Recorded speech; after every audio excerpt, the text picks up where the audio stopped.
আসসালামু আলাইকুম বন্ধুরা, তোমরা সবাই কেমন আছো? আজকে আমরা শিখব 4-এর ঘরের নামতা। তো চলো বন্ধুরা।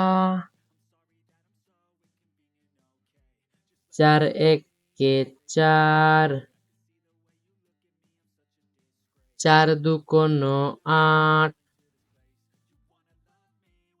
3 4-এ 12, 4 4-এ 16,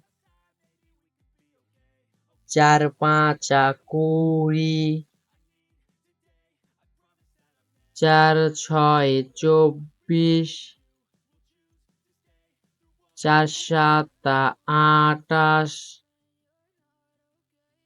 4 8-এ 32, 4 9 36, 4 10-এ 40,